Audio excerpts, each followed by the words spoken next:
C'était un autre après-midi chargé pour le vaste domaine Futuka du président Moïse Katumbi qui avait pour hôte ce jeudi 2 décembre 2021 les ambassadeurs d'Espagne et du Portugal en République démocratique du Congo. Leurs excellences Carlos Robles et Antonio Pereira ont démarré leur visite sous le guide du propriétaire des lieux par le laboratoire de fécondation in vitro d'Alvin pour notamment la production des poissons-chats aux côtés d'autres espèces comme les tilapias. Ceci avant de participer à une prise démonstrative de poissons par filet de pêche. Ils vont ensuite découvrir le tout nouvel abattoir industriel érigé sur les terres du domaine où ils ont eu droit à une notice des installations en découvrant la grande qualité de viande et des dérivés qui y sont produits. Des produits issus d'un élevage situé à quelques pas des installations avec un cheptel dont les têtes sont sélectionnées par le plus grand soin.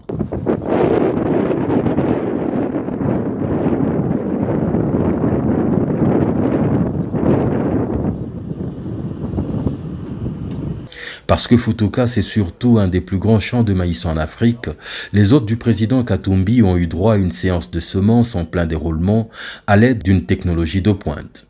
Pas moins de 400 hectares de terre sont quotidiennement cultivés ici.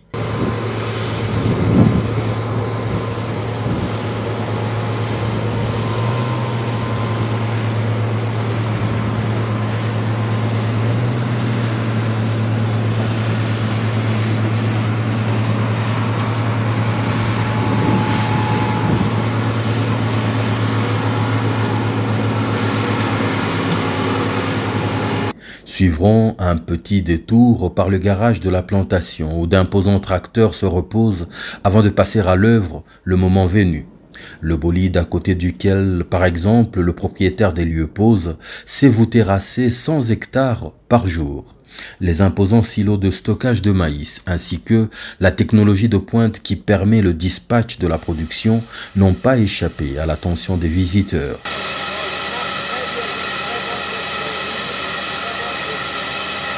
Parce que Futuka est un tout, les ambassadeurs se sont plongés dans le ventre du parc animalier qui y est logé pour découvrir quelques merveilles de la nature protégées ici.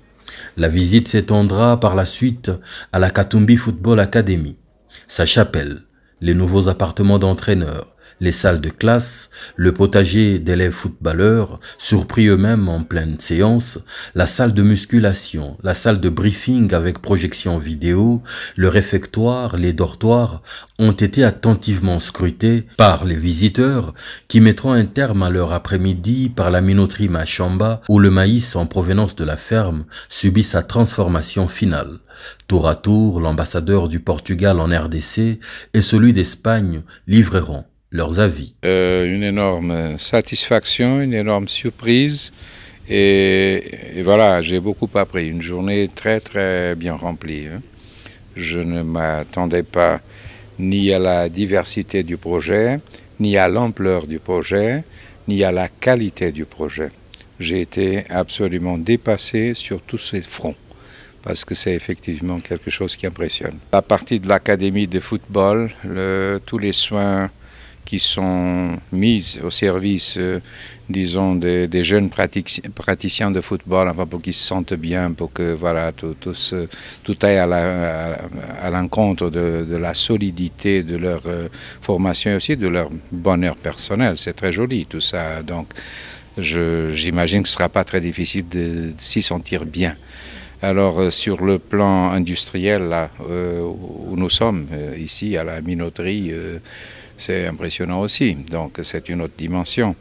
Et puis à la dimension conservation de la nature et animaux et tout ça, c'est très beau tout ça. Même, enfin, en matière un petit peu plus réservée, même les ruches semblent être merveilleuses parce que je viens de goûter le miel, il était absolument délicieux. Donc voilà, une grande variété. Et puis bien sûr il y a le maïs, il y a la partie des silos, il y a la partie de l'agro-industrie sur une échelle sérieuse qui m'a évidemment énormément impressionné. Et j'aurais souhaité que ce paysage que l'on voit ici soit le paysage typique dans plusieurs régions de la RDC à court terme, moyen terme, enfin. J'aurais souhaité vraiment que ce soit répliqué ailleurs parce que ça vaut le coup. C'est un très beau projet.